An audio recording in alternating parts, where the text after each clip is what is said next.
Greetings, Janet Chavis here. Welcome to my channel. If you're not yet subscribed, please subscribe now. I'm going to be posting a lot more videos as time permits. I've been very busy in regards to our nationwide demand to seeking police accountability across the United States. We have over 1 million signatures and counting, and we are pushing very hard to make national action the cry all across this nation. Say that we're in the middle of a major election. How many of them are talking about the murdered and the slain across the United States? Which one of them has the balls and the nerves to say unequivocally, I oppose the murder of unarmed individuals by police, and I will do everything in my power to make it cease and desist. People have been protesting nationwide, demanding justice, but for individual cases, which indeed are due justice. However, that type of effort and resources should go to a nationwide demand. It's something that I've been pushing for several years now, believing that the only way to deal with this issue and deal with it once and for all across the board is a nationwide movement. So I've also been fundraising. I have a campaign fundraiser asking people who support our petition to donate into our campaign fundraiser. Well, as you know, the murder of Breonna Taylor is on the lips and minds and hearts of everyone, particularly after the Attorney General failed to bring an indictment concerning her murder. The indictment that was given was for an officer, a single officer, who was charged with 3 felony counts of endangerment, wanton endangerment. And that had nothing to do with Breonna's murder, but had to do with her white neighbors who lived next to her, who suffered endangerment because of the bullets that were fired upon Breonna that actually murdered her, took her life away. But for some odd reason, the Attorney General didn't see fit to address her murder. He went into the grand jury presenting evidence concerning the actions of those officers. I think it should be well understood and noted that while people across the nation were marching and demanding protests and promises were given concerning an indictment, that in no form or fashion did any evidence be presented to the grand jury regarding her murder. How do we know this? Because the question concerning the murder would have been answered. There would have been an answer either to indict or not to indict. But the decision to indict did not pertain to the murder. It pertained solely to the actions of those officers. So we know the Attorney General never even considered the murder of Breonna Taylor. And I think people across the nation who are acutely aware of what has been done here should be totally outraged behind the deceit and the slickness in which this Attorney General went in to handle this case. During his announcements, he reassured everybody that the FBI is yet investigating the case, but that did not absolve him of his own duty to deal with Breonna's murder, and that he did not do. Breonna's boyfriend, who was arrested for allegedly shooting one of the officers during this raid, has also filed a lawsuit. He is filing a lawsuit demanding the transcripts be released and demanding that the police report on the initial investigation concerning her murder also be released, because he's filing a lawsuit and asking for immunity against prosecution based on the Stand Your Ground law. I believe that all of that information should be disclosed so that everyone can see exactly what was presented before the grand jury. In no form or fashion should Kenneth Walker, Breonna's boyfriend, be made out to be the criminal, without having knowledge of what was presented before the grand jury, and the Attorney Generals keep that information undisclosed so that nobody can scrutinize what was actually told to the grand jury.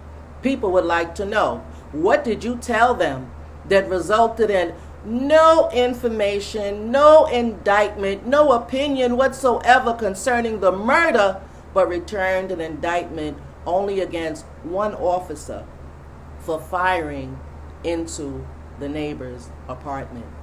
Please keep in mind that no one in that apartment was harmed or even injured, but an indictment was given for endangering their safety.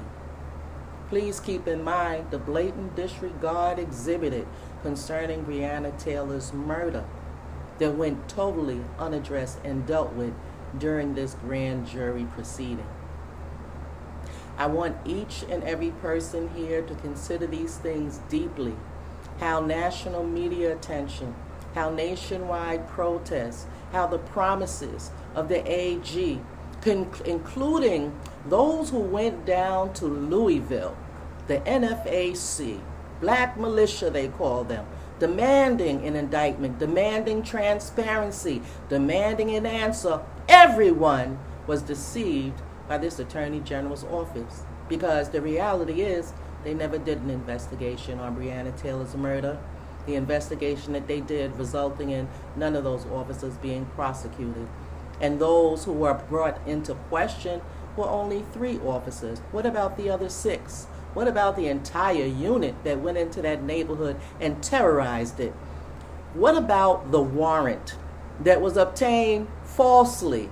What about that officer who lied to the courts concerning the justification in order to obtain that no-knock warrant? What about raiding a home looking for a suspect who was already in your custody at the time of the raid?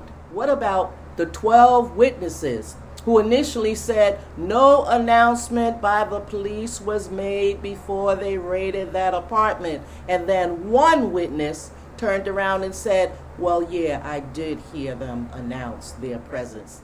Lies, all lies, and all of that information is in a transcript. And the people, while you're out there demanding justice, ought to also demand the release of those transcripts. You also ought to demand justice on behalf of Kenneth Walker, who was licensed and authorized to carry that weapon that he had, who was fully within his right to defend his home and his partner within it. When those police came knocking unannounced and bogarted into the apartment, he was right to fire his weapon in defense of the home. But wait, that's even if his weapon actually is the cause of that officer being shot. Because new information has come out that according to the ballistics report, which was presented in court to the grand juries, there is no evidence or proof that the gun, the bullet of Kenneth Walker, is even the bullet that shot the officer who was injured. So do we have a case of friendly fire here? Is it possible that those officers fired and shot their own officer themselves, and that Kenneth Walker's gun had nothing to do with it? Well, let's look at what the Attorney General said himself, because according to him, he went in and he produced evidence that was able to get an indictment against an officer. Why? For wanton endangerment, for the many bullets that flew. I believe it was like 32 some odd bullets that flew. So, Mr. Attorney General, if you're going to have an indictment, produce an indictment concerning the wanton endangerment of an officer, then it's logical to conclude that in the process of his wanton endangerment, that he shot the officer, not Kenneth Walker. I can't wait to see the release of those transcripts and what else it's going to produce. Meanwhile, I encourage all of you to immediately sign and share my petition. I have a petition that I've been pushing with over 1 million signatures that's seeking police accountability across the United States, because I intend to deal with this issue once and for all. I'll post it here on this video, or you can go to my page, National Action Against Police Brutality, and join our demand. Every time there's a police murder, you tell them nationwide action is needed. That's what we're demanding. That's what we're after. And I hope that you all support it. Until then, I'm Danette Chavis. And please remember, like and subscribe my channel. I intend to post more videos here in the days to come. Good evening.